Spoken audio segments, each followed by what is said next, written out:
할렐루야! 감사합니다.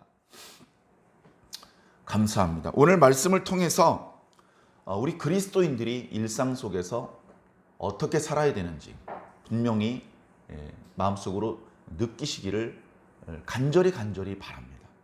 우리가 하나님을 믿고 예수님을 믿고 성령님을 믿습니다. 성경이 하나님의 말씀인 것을 믿습니다. 교회에서 하나님께서 이렇게 안수하여 세우신 주의 종들을 통해서 선포되는 말씀이 하나님의 말씀인 것도 믿습니다. 그런데 교회를 나와서 일상생활에서 여러 가지 학생은 학교에서 또 직장인은 직장에서 주부는 가정에서 또 그 밖에 여러 가지 활동들이 있죠. 그 일상을 사는 동안에는 우리 그리스도인들이 어떻게 살아야 되는지 조금 애매모호합니다. 잘 모르기도 하고 알아도 잘 행하지 못할 때가 많습니다. 오늘 말씀을 통해서 그런 부분에 대해서 별로 어렵지 않아요. 무슨 뜻이었지? 이해가 잘 안 되네? 그렇지 않습니다. 너무 쉽고 이해할 수 있고 또 여러분들께서 충분히 행하실 수 있습니다. 자, 오늘 본문 말씀을 구체적으로 말씀드리기에 앞서서 지난 한 주간 있었던 말씀을 간단하게 소개해드리고 싶습니다.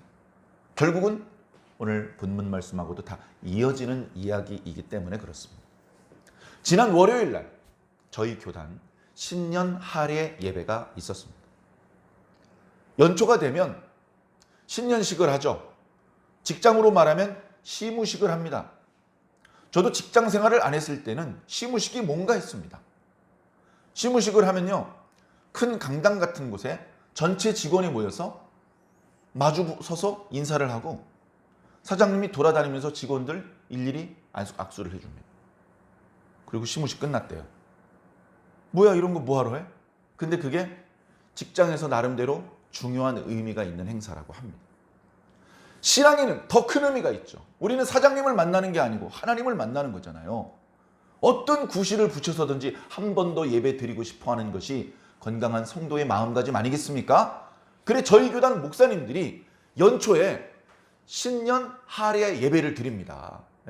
신년 할애 예배를 드려요. 신년에 교단의 일꾼들이 모여서 목사님들이 모여서 목사님 올해도 한번 열심히 일해 봅시다. 그렇게 이제 의기투합을 하는 자리죠.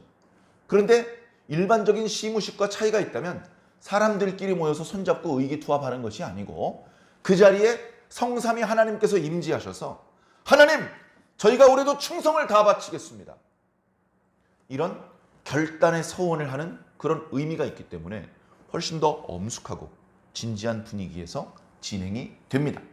그런데 마음은 그런데 실제 이렇게 제가 보니까 신년 할애 예배 때 그 교단의 목사님들이 전부 참석하지 않으십니다. 매우 소수의 목사님들만 참석하십니다. 총회장님, 총회 임원들, 총회 부총회장님, 총무, 서기, 회계, 회의록 서기 이런 분들, 그 다음에 대회장님들, 대회 임원들, 노회장님들, 노회 임원까지는 안 가요. 노회장님이 마지막이야. 그렇게 하면 저희 교단에 있는 노회장 이상 임직자는요 100명이 넘겠습니까? 안 돼요. 그러면 그렇게 큰 교회에서 행사를 열 필요도 없어요. 조그만한 예배실에서 조촐하게 서로 인사하고 아이고 목사님 오셨네. 먼 데서 오시느라 힘드셨죠? 와주셔서 감사합니다. 저 바깥쪽에 기념품 준비했으니까 기념 하나 가져가시고 목사님 올해도 잘 부탁드립니다. 서로 그렇게 덕담을 나누고 웃으면서 헤어지는 거죠. 거기에 이제 막 안수받은 막내 목사님, 안수도 못 받은 강도사님, 전도사님은 잘 안 갑니다. 그런데 지난 월요일 신년 할애 예배 때 300~400명이 모였어요. 뭐야 이거? 총회야? 총회장님 뽑아 투표해? 왜 이렇게 많이 모였어? 정말 많이 모였습니다. 그 사연을 간단히 설명을 드리고 싶습니다. 작년 9월 달 저희 교단 총회장님을 새로 선출하는 총회, 정기 총회가 열렸습니다. 거기서 이제 모종훈 목사님이라는 분이 총회장님으로 피택되셔서 이제 우리 총회장님이 되셨는데 그러면 이제 우리 교단의 경사구 아주 이렇게 큰 행사기 때문에 교단의 원로 목사님들, 증경 총회장님들 이런 분들 다 오시잖아요. 오시고 행사가 잘 끝나면 끄트머리쯤에 축사 또는 격려사 짤막하게 한마디씩 하십니다. 그 중에서 저희 교단에서 가장 이제 존경받는 어른이 증경 총회장이신 엄신형 목사님이에요. 엄신형 목사님은 한기총 회장도 대표회장도 2번 하셨고 또 한국 장로교회 그 연합회 회장도 2번인가 3번 하셨어요. 그러니까 우리나라 교계에 아주 이름이 있으신 분이에요. 근데 나이가 많으셔서 섬기는 교회에서 은퇴를 하셨어요. 원로 목사님이시죠. 그런데 현장에서 일하는 건 이제 후배 목사님한테 맡기셨지만 교단을 사랑하는 마음은 진심이야.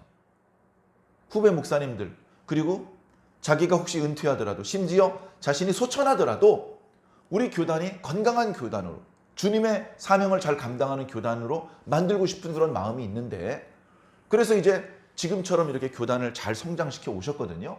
그래서 오해하고 미워하고 질투하시는 분도 있지만 저는 좋게 생각을 합니다.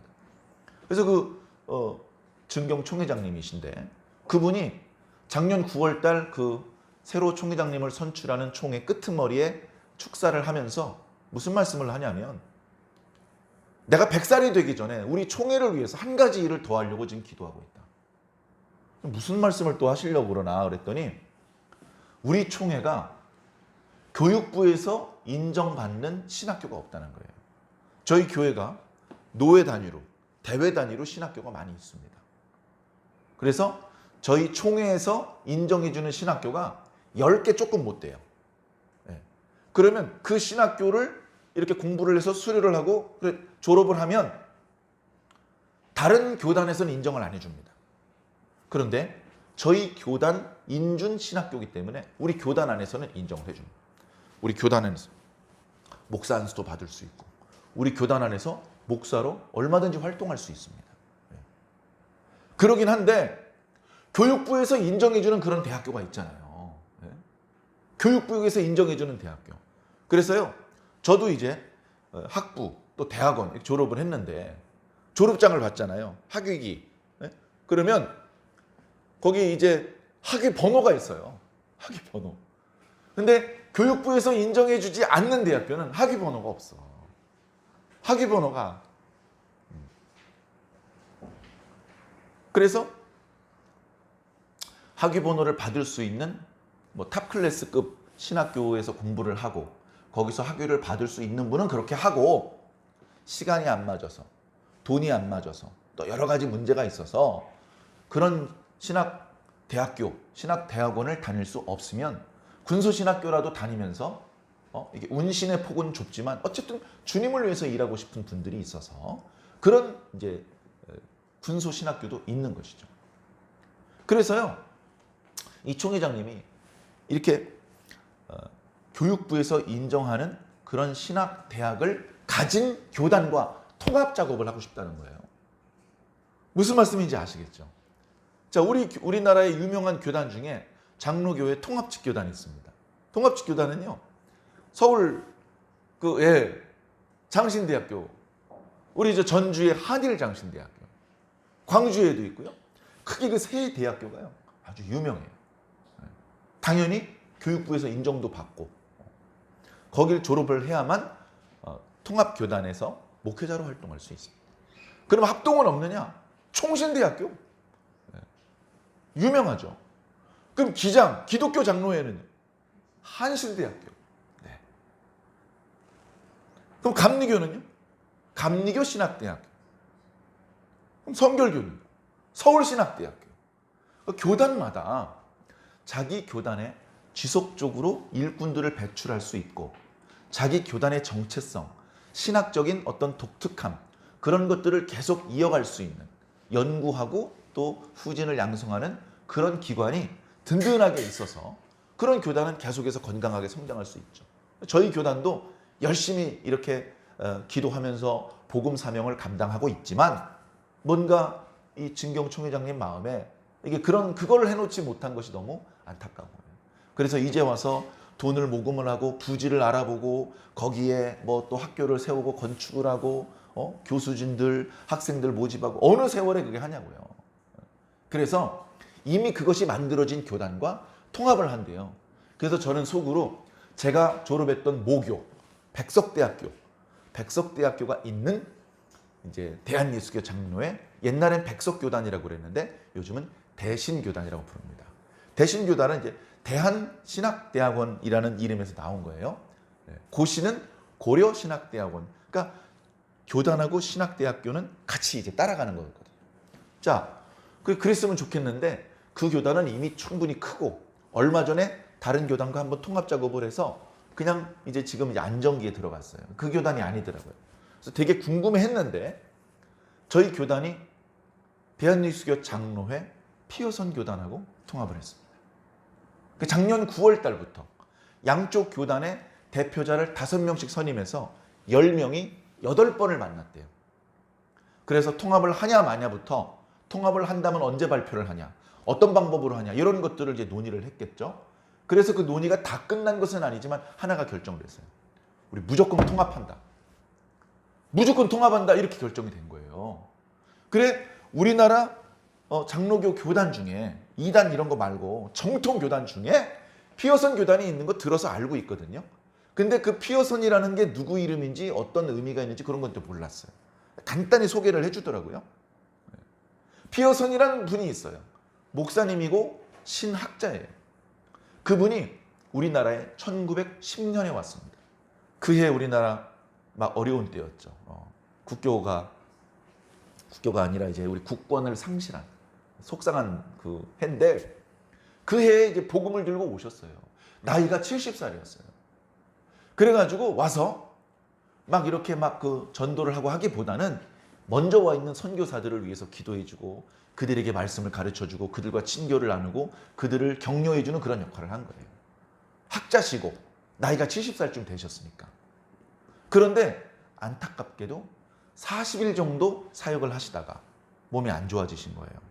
나이가 많으신데 몸까지 안 좋으시니까 걱정스럽잖아요. 젊은 사람도 풍토병에 걸려서 뭐 이렇게 안 좋은 결과를 맞이하기도 하기 때문에 다들 걱정스럽고 본인도 그래서 중간에 미국으로 귀국을 하셨습니다. 귀국을 하셨고 2년 후에 돌아가셨어요. 우리나라에 계신 기간이 40일밖에 안 돼요. 돌아가셨어요. 그래가지고 그분을 아는 모든 분들이 슬피 울면서 애도를 했죠. 근데 그분이 돌아가시기 전에 꿈이 뭐였는지, 돌아가시기 전에 간병한 사람이 늘 들었을 거 아닙니까? 미국에서 이 치료를 받는 기간 내내 이 피어선 목사님이 한국에 신학교를 세웠으면 좋겠다는 거예요. 그때 한국에 신학교가 없었어요. 이제 평양 신학교가 있었는데 그게 조금 충분치 않죠. 서울에 신학교를 세웠으면 좋겠다는 거예요. 서울에. 그래서 모금이 벌어지고 그래서 많은 신학자들이 순교하는 심정으로 우리나라에 왔어요. 그렇게 해서 시작된 게 피어선 신학대학교예요. 피어선 신학대학교는 서울 지금 세문안교회 건너편에 있어요. 거기 있었어요. 그래서 거기에 이렇게 돌로 아주 멋있게 피어선 홀 이런 건물을 건축을 했어요. 시간이 지나서 그 자리가 나라에서 개발을 하다 보니까 학교가 확장이 안 되고 이러다 보니까 고민을 하다가 거기에는 그 교단 본부만 남겨놓고 그 건물을 그대로 해체해서 평택에다가 재건축을 했어요. 그러니까 속에 골조는 새로 만든 건지 모르겠지만 껍데기 돌은 거의 100년 전에 이제 만든 거예요.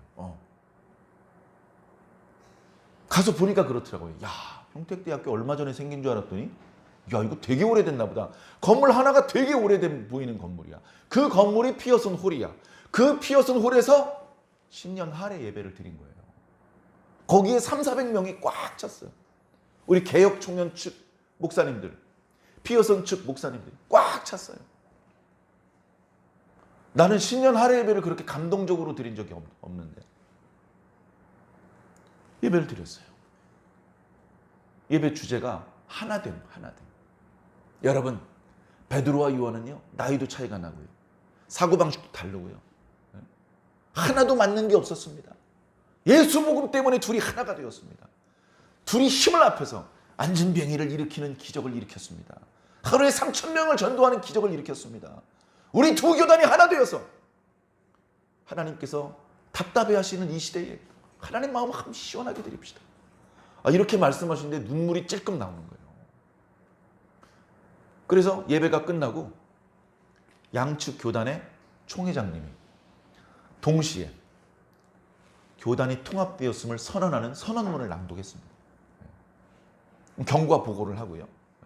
앞으로 이렇게 또 남겨진 과정이 있겠지만 참 아름다운 그런 모습으로 과거에 우리나라 장로교회 이렇게 교단이 자꾸 갈라져요. 별것 아닌 것 때문에 트집이 생기고 인간적인 욕심이 개입되고 하다가 교단이 다 갈라져. 장로교단만 100교단이 넘어요. 이단이 아니고 정통교단이. 평양신학교 1907년도 선교사들이 와서요. 평양신학교를 세웠어. 신학교를 세웠다고 건물 세운 게 아니고요. 조그만 방 하나 얻어가지고 학생들 가르쳤어요. 1회 졸업생 7, 8명 배출됐어. 우리 여러분들 아시는 분 길선주 목사님 정도 기억하실지 모르겠어요. 그런 분들을 배출한 거예요. 배출해가지고요. 그분들을 중심으로 노회를 만들었어요. 노회인데 미국 북장로교회 소속 노회가 아니고 대한민국 독립노회예요. 독립노회. 첫 번째 노회. 그래서 그 노회 이름이 독노회예요. 독노회를 만들었어요. 1912년에. 대한민국 장로교회는 다 그 독노회가 자기들의 모체를. 저희 교단도 마찬가지로.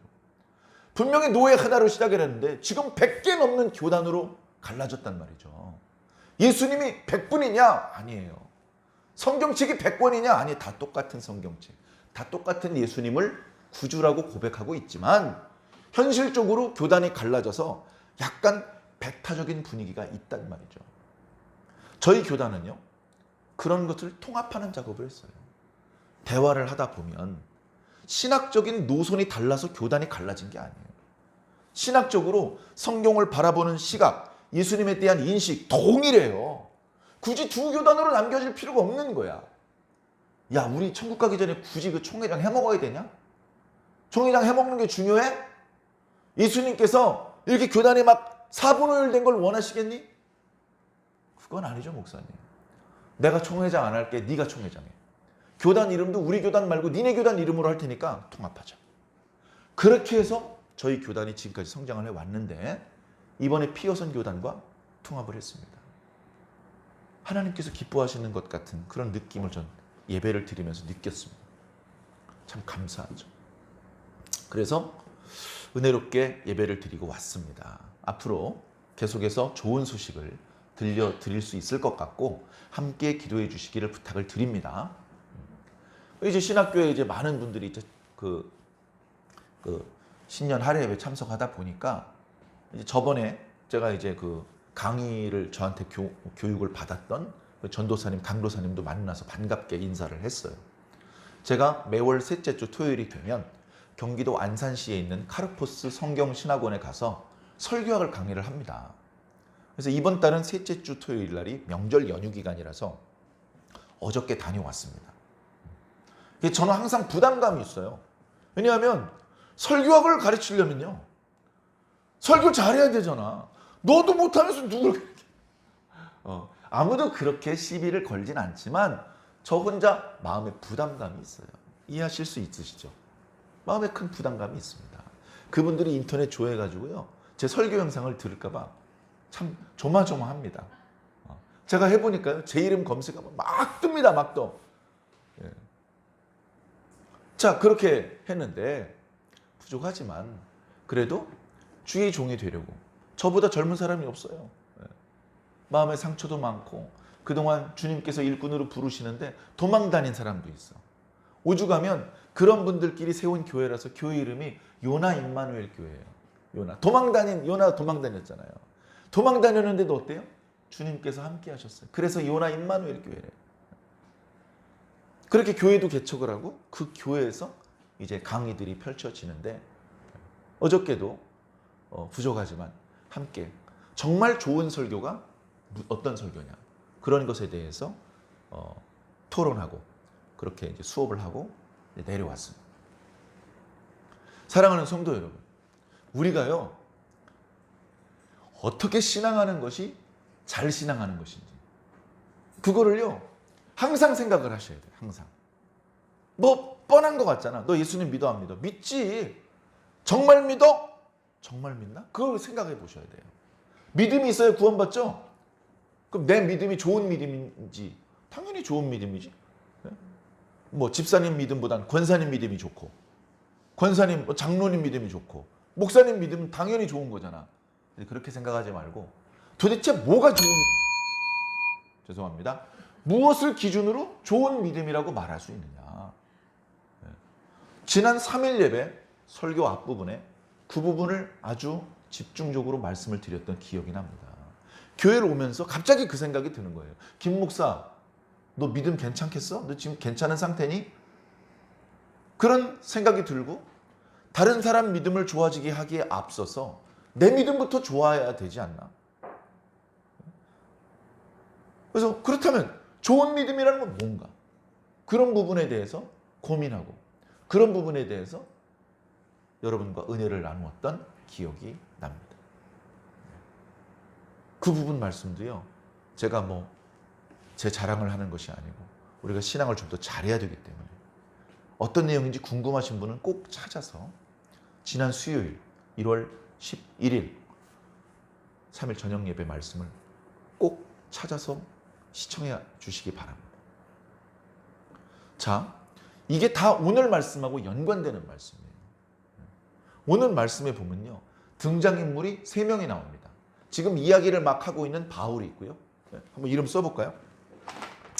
자, 지금 계속해서 빌립보서는 바울의 이름으로 말하는 것처럼 편지를 쓰고 있죠. 바울이 있습니다. 바울은 지금 어떤 상태냐 하면 나이가 꽤 많아요. 거의 70대예요. 머리는 거의 벗겨졌고요. 늙었기 때문에 이렇게 쭈글쭈글 주름살이 많아요. 그리고 뭔가 이렇게 좀 편안하게 햇볕 안 쐬고 과로 안 하고 잘 영양 보충하면서 지낸 것이 아니고, 잘 못 먹고 잘 못 자고 10,000km가 넘는 거리를 걸어 다니고 이런 식으로 복음을 전파하기 위해서 목숨을 걸고 돌아다니다 보니까 그 과정에서 수도 없이 죽을 뻔했고 수도 없이 얻어 터졌고, 그런 과정을 겪다 보니까 외모로 볼 때는 아름답지 않습니다. 흉합니다. 흉측해요. 그런데 그 흉측해 보이고 늙고 그런 초라한 그런 육체 속에는요, 예수님을 향한 뜨거운 사랑, 성도들을 향한 진심 어린 사랑이 있어요. 입만 열면 그 내면의 그 사랑하는 마음이 막 쏟아져 나오는 거죠. 그래서 우리가 빌립보서 말씀을 읽으면서 지금 사도가 이제 곧 죽겠구나, 그런 죽음을 직감하는 상황 속에 쓴 편지인데도 불구하고 현실적인 고통을 초월하는 믿음과 소망과 사랑이 있기 때문에 오히려 기뻐한다. 너희들도 기뻐하기를 바란다. 이런 말씀들이 주종을 이루고 있습니다. 우리가 말씀을 이렇게 들으면요, 말씀이 이렇게 이어져요. 그죠? 그러면 이제 이게 사도 바울이 빌립보 교회 성도들에게 하려는 핵심 줄거리예요. 그죠? 이 핵심 줄거리에 해당하는 말씀을 좀 더 강조하기 위해서 보충 설명을 해요. 그죠? 그러면 보충 설명은 보충 설명대로 우리들에게 어떤 유익을 줍니다.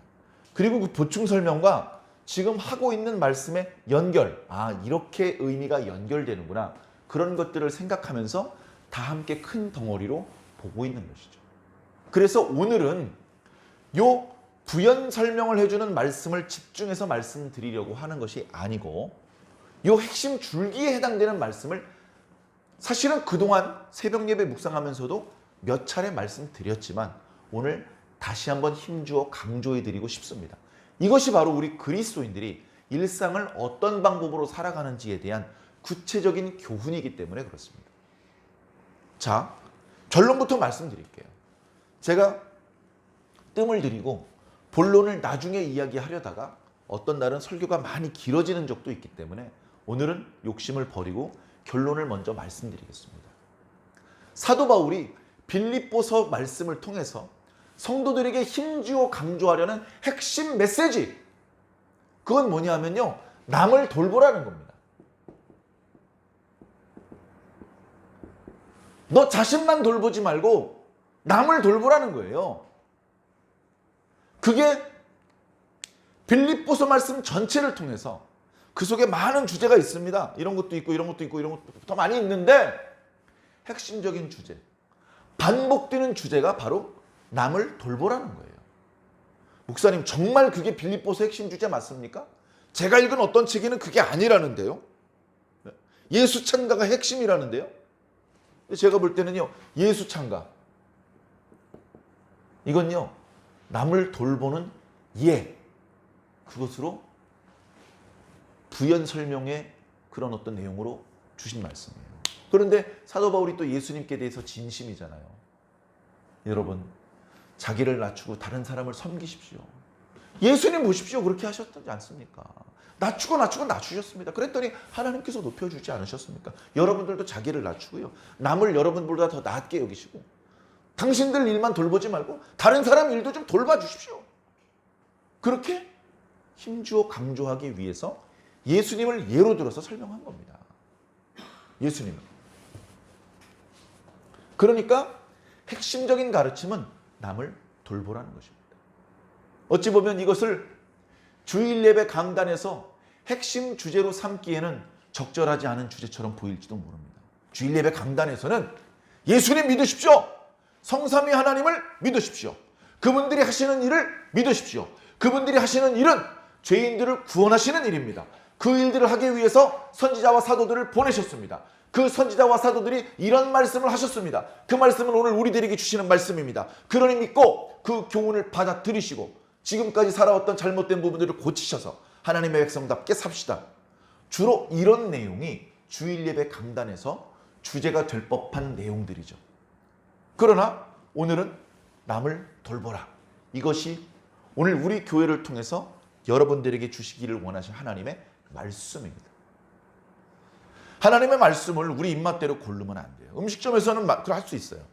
중국집에 갔어요. 짬뽕이 먹고 싶어요. 근데 사장님이 자꾸 짜장면 먹으래. 아, 싫어요. 나 오늘 짬뽕 먹고 싶어요.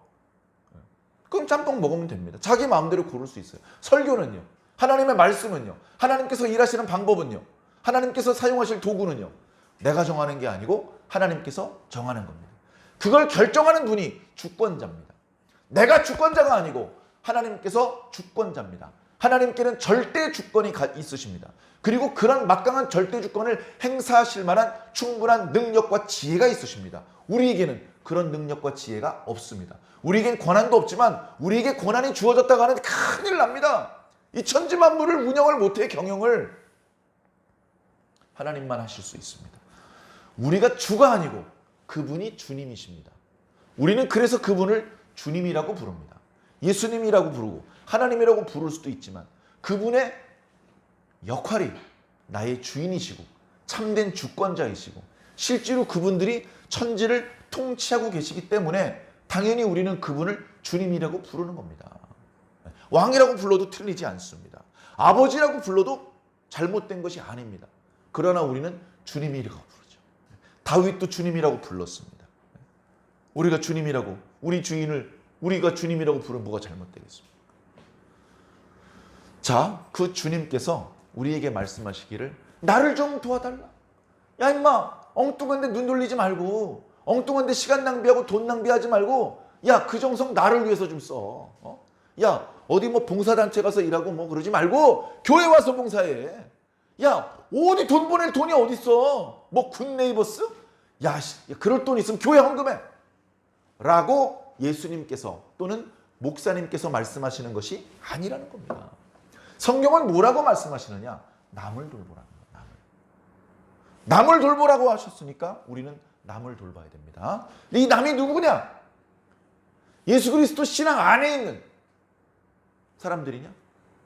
사람들이요, 이 하나님의 말씀을 자기 기준으로 판단할 때가 많아요. 누군가를 도와야 된다면 그리스도인을 도와야지. 그리스도인 중에서 누군가 도와야 된다면 우리 교회 등록교인을 도와야지. 우리 교회 등록된 사람을 도와준다면 우리 담임 목사님을 도와야지. 나는 담임 목사님 도우니까 우리 교회 등록된 저 집사님은 안 도와줘도 돼. 나는 우리 교회 등록된 성도 도와주고 있으니까 다른 교회 등록된 성도는 그 교회에서 알아서 하라 그래. 우리는 그리스도인들을 도와줬으니까 신앙이 없는 불신자들을 뭐하러 도와줘? 시간 낭비지. 예를 들면 이런 생각을 가지고 계신다면 그 생각은 예수 그리스도의 생각과 다른 생각입니다. 성경적인 교훈과 다른 생각을 가지고 계신 것입니다. 그렇다면 어떻게 해야 됩니까? 버려야죠. 내 생각이 나름대로 합리적이고 설득력이 있는 주장 같아도 성경과 다르면 얼른 버려야 됩니다. 내 생각을 버려야 돼요. 꼭두각시 인형 설명 많이 드렸는데 꼭두각시 인형이 돼야 됩니다. 주인께서 즐겨 사용하는 꼭두각시 인형은 관절에 힘이 없는 꼭두각시예요. 그래야 이 관절에 줄을 매달아서 위쪽에서 주인이 조종하시는 대로 꼭두각시가 움직일 수 있습니다. 관절에 박혀있던 못이 녹슬어서 이게 잘 안 움직이면요, 주인이 줄을 잡아당기는데 이게 팔이 안 움직입니다. 실이 끊어집니다. 그런 고장난 꼭두각시 인형은 이제 버려지는 거예요. 하나님의 뜻이 뭔지 빨리 파악을 하고 하나님께서 잡아당기시는 대로 움직일 수 있어야 계속해서 쓰임받을 수 있는 축복의 그릇이 될 수 있는 것입니다. 하나님께서 우리가 남을 돕기를 원하셔요. 남을 도와줄 수 있는 자가 되기를 원하셔요. 예수님께서 당신의 12제자가 남을 돕는 사람이 되기를 원하셨어요. 사도 바울이 자기 가까이 있는 동역자들이 남을 도와줄 수 있는 사람이 될 수 있기를 바랬고, 빌립보 지역 성도들에게 남을 도와주는 그런 성도들이 되기를 바랬습니다. 고린도 지역에 있는 성도에게는 그렇게 바라지 않았나요? 아니요. 모든 그리스도인들은 남을 도와주는 사람이 되어야 됩니다. 이게 하나님의 말씀이에요. 나는 교회 헌금을 했고 하나님 앞에 제사를 바쳤어. 그러니까 남은 안 도와줘도 돼. 이건 무슨 종교입니까? 기독교는 아닌 것 같은데요. 네? 성경을 믿는 여호와 정교는 아닌 것 같아요. 하나님께서는 일관적으로 남을 도우라고 말씀하셨는데 넌 도대체 누구한테 배워서 그런 생각을 가지고 있는 거냐? 네? 생각해 보세요. 하나님 돈 주세요. 왜? 저 혼자 잘 먹고 잘 살게요. 그런 사람이 하나님께 뭐 축복 받을 것 같습니까? 하나님을 그렇게 몰라요? 다른 사람을 도와주려고 할 때 건강도 주시고 물질도 주시고 지혜와 능력도 주시는 겁니다. 그 지혜와 능력 주셨다가는 다른 사람들을 해롭게 하면서 자기 혼자 호의호식할 사람에게 지혜와 능력 주지 않으십니다. 자기 혼자 잘 먹고 잘 살 놈에게 능력도 주고 재물도 주는 건 마귀입니다. 그 정도는 아시잖아요. 그러면 우리가 어떻게 살아야겠습니까? 남을 돌보면서 살아야 됩니다. 오늘 본문 앞부분에 있는 말씀이지만 2장 1, 2, 3절, 4절까지 한번 보세요. 이게 빌립보서 핵심적인 말씀입니다. 그러므로 그리스도 안에서 너희들이 권면의 말씀을 들었어. 위로도 받았어. 성령님께서 우리를 만나주시는 은혜도 체험했어. 너희들이 엉터리이지만 자비와 긍휼의 눈빛으로 받아들여졌어. 어우 더러워. 저리가. 아우 냄새나. 이렇게 우리를 혐오하신 것이 아니고 그대로 우리를 끌어안으셨다가는 주님의 빛나는 옷에 오물이 묻을 수도 있는데 그런 거 개의치 않으시고 우리를 가슴 깊숙이 잡아당겨서 끌어안아 주셨어. 그런 은혜를 입었다면 남을 도우라는 겁니다. 2절에 마음을 같이하여 같은 사랑을 가지고 뜻을 합하여 한 마음을 품어. 그러니까 교회에서 대표로 몇 사람만 남을 돕는 게 아니고요. 모든 그리스도인들은 한결같이 남을 도울 마음을 품어야 됩니다. 그러다 보면 도와주기도 하고 도움을 받기도 하겠죠. 그 이면의 마음의 자세가 중요합니다. 다툼이나 허용으로 하면 안 됩니다. 오직 겸손한 마음. 남을 도와주려면요, 겸손한 마음이 아니면 안 돼요. 겸손한 마음. 겸손한 마음. 겸손한 마음이 무슨 뜻이죠? 남을 나보다 낮게 여기는 마음입니다. 선생님이 저보다 나으시네요. 얘야, 그건 네가 나보다 나은 것 같다. 아이고, 집사님이 저보다 잘하시네요. 권사님이 저보다 훌륭하시네요. 아, 장로님 대단하시네요. 자기보다 저쪽 편에 있는 사람이 더 우수하다고 진심으로 느끼는 마음, 그게 겸손한 마음이에요. 생각해 보세요. 학교에서 공부를 합니다. 근데 같이 공부하는 사람끼리 모를 수가 없어요. 저놈은 공부를 제대로 못했고, 저놈은 교수님이 질문할 때 대답도 잘 못하고, 과제를 내주면 과제도 제대로 못 내고, 다시 말해서 실력이 없는 놈인 걸 알아요. 반면 나는 진짜 실력이 있는 놈이야. 그걸 자기 친구들도 다 알고 교수님도 다 알아. 근데 문제가 생겼어. 저 실력 없는 놈은 대학원장 딸이야. 나는 가난한 집 딸이고. 그래서 어떻게 됩니까? 내가 조교가 돼야 되고 내가 먼저 교수가 돼야 되는데 그 실력 없는 친구가 먼저 교수가 됐어.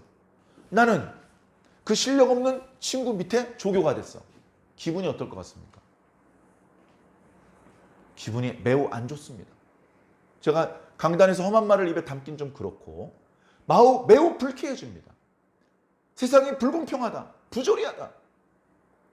자기보다 실력 없는 교수 밑에서 조교 노릇을 하면서 오만 잡일을 다 떠안아야 되고 열심히 노력하고 연구해봤자 전부 다 교수 이름으로 발표가 되고 그런 불공평한 상황에 대해서 개탄을 금할 수가 없는 지경이 되죠. 그죠?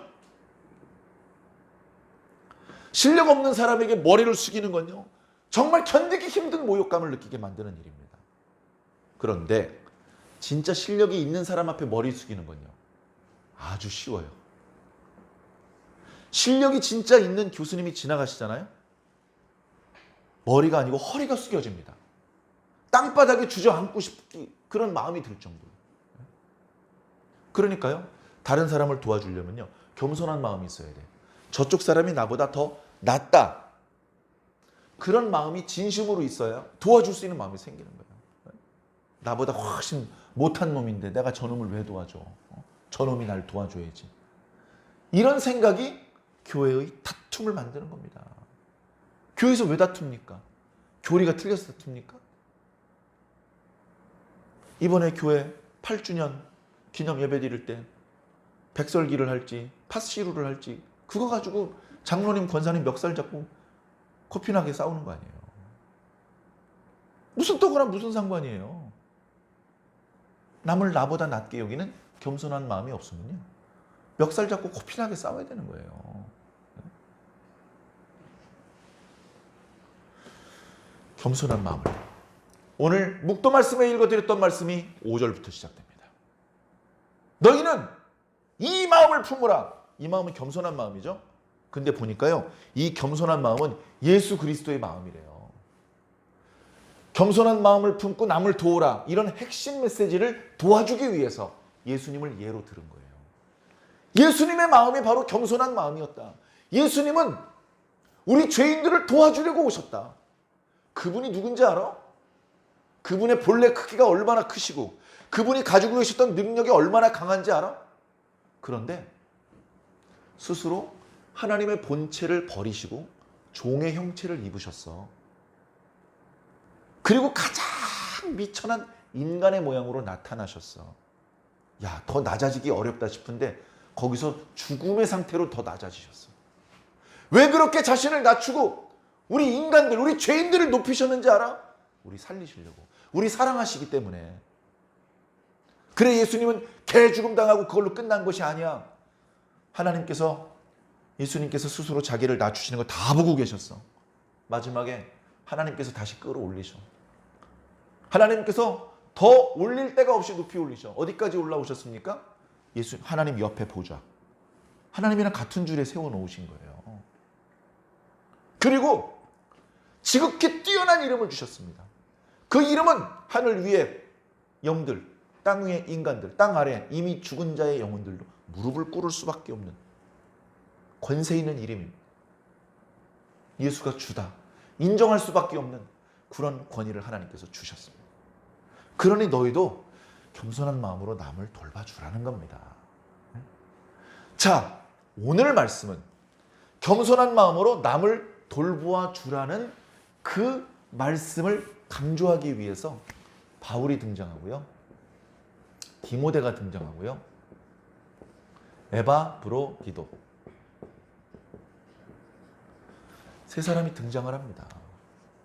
그냥 무심코 읽으면 사도 바울이 빌립보 교회가 뭔가 도움이 필요한데 바울은 갈 수가 없잖아요. 갇혀 있으니까.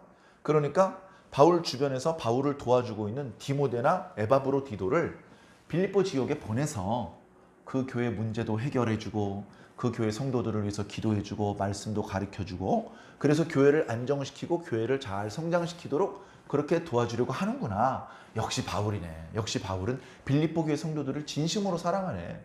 이 사람들이 자기 곁에 남아서 자기를 도와주기를 바랄 수도 있는데 자기가 좀 불편해지더라도 성도들을 위하는 그 사랑의 마음이 진심이기 때문에 자기를 도와주던 사람을 빌립보 지역으로 보내는 진짜 사도 바울의 사랑은 예수님께서 교회를 사랑하시는 것과 같은 그런 사랑의 마음이네. 우리도 이런 사랑의 마음을 본받아야 되겠네. 이렇게 느껴질 수 있는데 다르게 보면요. 이 바울이 겸손한 마음으로 남을 돌보고 있는 거예요. 우리가 흔히 하는 말 중에 이런 표현의 말이 있습니다. 내 코가 석자야. 이복의 친구, 저쪽에 있는 친구 좀 도와주자. 못해. 왜 도와주자. 내 코가 석자야. 내일이 더 바빠. 내가 죽겠어. 저 친구가 죽기 전에 내가 먼저 죽겠어. 나 저 친구 도와줄 여유가 없어. 바빠. 돈 없어. 시간 없어. 그런 이유들 때문에 안 도와주는 겁니다. 안 도와주는 거예요. 그래서 안 도와주는 겁니다. 우리 교회 도움 필요 없는 사람 있나요? 도움 필요 없는 사람 없어요. 다 도움이 필요해요. 도와달라고 안 하면 모든 것을 갖춘 완벽한 존재입니까? 아니잖아요. 주변 사람들에게 부담을 드릴까 봐 말을 안 하고 있을 뿐이지 우리 모두는 크고 작은 도움이 다 필요합니다. 근데 문제는 뭐죠? 도움이 필요한 사람은 많은데 도와주는 사람은 찾아볼 수가 없어요. 도와주는 사람이 한 명도 없어요. 그래서 제가 왜들 이렇게 안 도와주나 생각해 봤더니 다들 자기 코가 석자야. 자기 코가 석자야. 남 도와줄 여력이 없어요. 남 도와줄 여력이 없는 사람은 그리스도인이 아닙니다.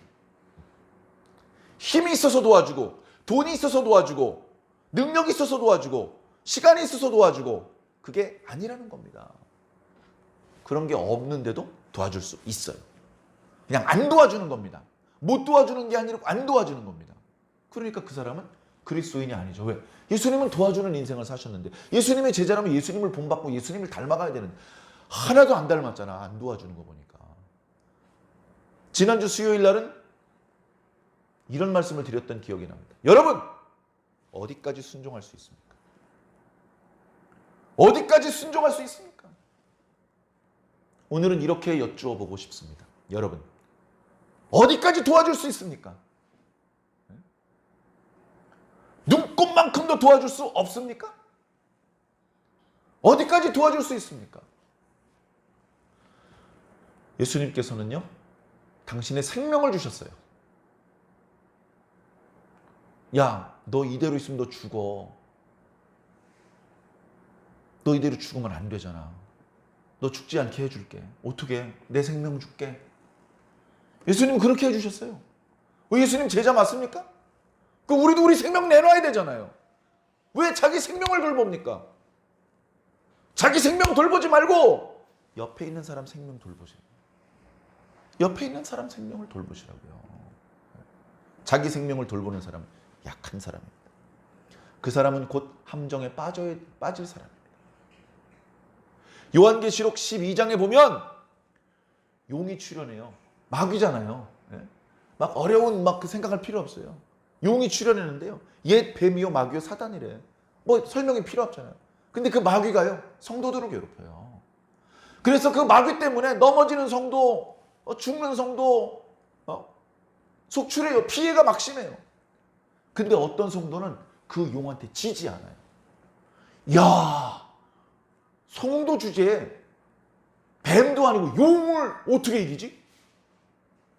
그들은 자기 생명을 아끼지 않은 사람, 자기의 생명을 아깝게 생각하지 않은 사람이라는 거예요. 그런 사람은 마귀도 이길 수 없다는 거예요. 히브리서 11장엔 뭐라고 말씀하고 있습니까? 이런 사람들은 세상이 감당할 수 없는 자로다. 오늘 저와 여러분들에게 필요한 믿음이 바로 그런 믿음입니다. 세상이 얼마든지 위협할 수 있는 믿음, 그런 게 아니고 세상이 감당할 수 없는 믿음이 저와 여러분에게 필요합니다. 용이 도저히 굴복시킬 수 없는 그런 믿음. 너희 말 안 들으면 죽인다. 죽여라. 죽음을 무서워하지 않을 수 있는 믿음. 여러분들은 죽음 정도가 아니고 주머니에 짤랑거린 동 정도 아깝고 그거 꺼내가지고 연복교에 넣는 것도 손이 바들바들 떨리잖아요. 주머니에 짤랑거리는 동전 꺼내는 것도 힘든데 자기 심장을 꺼내는 걸 어떻게 하겠습니까? 부족해요. 우리는 더 깨달아야 되고 더 성장해야 됩니다. 사도 바울은요, 자기를 돌보지 않았어요. 자기 돌볼 거면요, 이 사람들 왜 보냅니까? 디모데 계속 옆에다 두고 에바브로 옆에 더 둬야 돼요. 디모데가 자기를 아버지처럼 섬겼다고 말하고 있어요. 그죠? 에바브로 디도는 자기가 여기 감옥에 있으면서 필요한 것들을 너희 빌립보 교회가 못 도와주니까 에바브로 디도가 나를 도와줬다. 그러면 이런 사람들을 빌립보 교회한테 보내면 바울은 대번에 빵꾸 납니다. 하루에 3끼 먹던 거 2끼 먹어야 되고요. 네? 아픈 상처에 약 발라야 되는데 못 바릅니다, 이제. 왜 그렇게 하죠? 자기를 돌보지 않고 남을 돌보는 거예요. 예수님도 그랬고 지금 바울도 그렇게 하는 겁니다. 바울도. 그러면 바울과 함께 일하는 바울의 영적인 아들이나 다름이 없던 디모데는 어떤 모습을 우리들에게 보여주고 있습니까? 21절 보세요. 그들이 다 자기 일만 구한다. 자기 일만 돌본다. 그런데 예수 그리스도의 일을 구하지 않는데 디모데는 어때요? 디모데는 자기 일을 돌보지 않아요. 자기 일을 구하지 않아요. 뭐해요? 예수 그리스도의 일을 구한단 말이에요.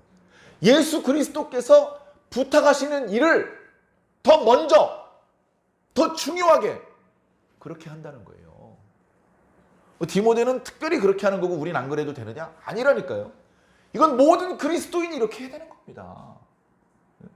자, 그럼 에바브로디도는 어떤 사람이에요? 에바브로디도가요, 몸이 아팠어요. 요즘은 몸 아픈 거 별거 아니잖아요. 약 먹으면 통증도 완화되고 병원에 가서 여러 가지 장비들, 수술도 받을 수 있고. 옛날엔 아프면 죽는 거예요. 아프면 죽는 거라고. 그런 시대였어요. 에바브로디도가 아팠어요. 그 소식이 빌립보 교회에 전달이 됐어요. 이 에바브로디도는 빌립보 교회 성도였던 것 같아요. 그러니까 빌립보 교회 성도들은 에바브로디도를 다 알고 있죠. 잘 같이 지냈던 사람이니까. 그런데 에바브로디도가 아프다는 소식이 빌립보 교회에 전달이 됐어요. 그럼 빌립보 교회 성도들이 얼마나 걱정을 많이 했겠습니까? 아니, 병이 중하대 어떻게 잘못되는 거 아니야? 아이고 안 되는데 하면서 걱정을 하잖아요. 에바브로디도는 지 죽을 걸 걱정하는 것이 아니고 빌립보 교회 성도들이 자기 때문에 걱정할까 봐 걱정합니다. 이게 뭐예요? 자기를 돌보지 않고 빌립보 교회 성도들을 돌보는 마음인 거예요. 자기를 돌보지 않아요. 그래서 자기는 빌립보 교회 성도들 대신해서 사도 바울을 섬기다가 죽을 지경이 됐는데요. 하나님께서 불쌍히 여기셔서 그를 고쳐주셨어요. 죽지 않고 살아나게 하셨어요. 사도 바울의 입장에서 에바브로디도가 자기를 섬기다가 병을 얻어서 죽으면 사도 바울의 슬픔이, 근심이 얼마나 크겠습니까?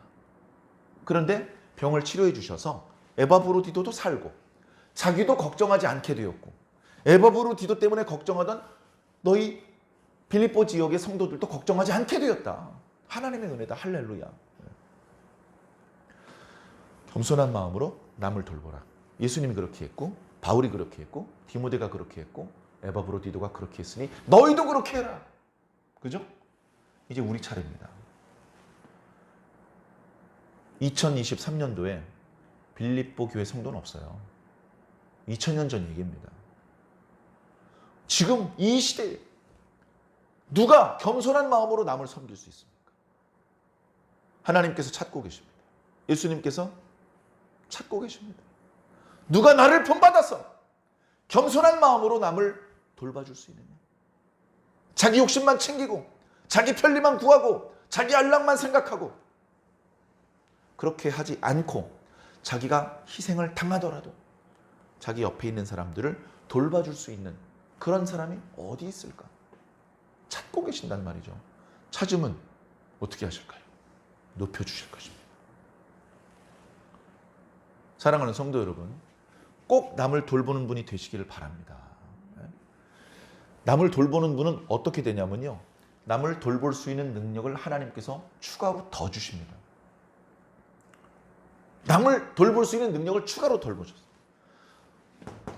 에바브로디도가 남을 돌봤어요. 바울을 돌봤잖아요. 그러다 자기가 죽을 지경이 됐어요. 객 죽게 내버려 두십니까? 살려주신다니까요. 살려주신단 말이에요. 남을 돌보다가 알거지가 돼가지고요, 구걸하는 지경이 됐어요. 그러면 누가 남을 돌보겠습니까? 하나님께서 그런 사례를 만들겠습니까? 아니요. 퍼주고 퍼주었는데 또 곳간에 양식이 가득 차게 만들어 주시는 것입니다. 여러분, 남을 도와주려면요, 내가 힘이 있어야 돼요. 내가 쓰러져 죽겠는데 누구를 부축해 줍니까? 그러니까 우리는 완벽하게 강할 수는 없지만 최소한의 건강은 항상 유지할 수 있어요. 내가 언제 어느 순간이 누굴 도와야 될지 몰라요. 도움이 필요한 사람이 있습니다. 가만히 있어, 내가 저쪽으로 가야 되는데 저 사람 도와주면 약속이 늦는데, 이런 거 계산하지 말고 일단 도와줘야 되는 거예요. 여러분, 우리가 쓰러져서 죽을 지경인데 우리 주변에 있는 사람이 다 계산하고 시계 보고 있으면 우리 죽는 겁니다. 빨리 심폐소생술 해가지고 살려야 돼. 일단 살려놓고 봐야 되는데, 일단 살아야 되는 거예요. 그러니까 이런 거 저런 거 따지지 말고 일단 가서 살려주고 그리고 가야 됩니다. 회사에 갔는데 오다가 어떤 사람 심폐소생술로 살려놓고, 이 자식 정신없는 소리 하고 있네. 겨우 그딴 일을 하려고 지각했냐? 너 사표 써? 이런 회사에 있으면요, 저한테 얘기하세요. 그런 회사는 없습니다. 세상 사람들도 그렇게는 안 해요. 그런데 하나님의 세계에서 하나님께서 무심하게 모른 척 하시지 않으십니다. 복 받고 싶습니까? 남에게 먼저 베풀어 주세요. 복 받으면 그 다음에 베풀려고 하지 마시고 일단 베풀고. 우리 직장 다니면서 그런 거 많이 했죠. 회사 일로 물건을 사야 돼. 5만 원어치를 사야 돼. 그럼 회사에서 돈을 받고 나가서 5만 원어치 사가지고 오면 좋을 것 같은데 그게 안 될 때가 많아요. 야, 일단 네 돈으로 사. 영수증 받아봐. 돈 줄게. 그럼 내 돈으로 일단 삽니다. 영수증을 가지고 제출을 해요. 그럼 그 돈을 줍니다.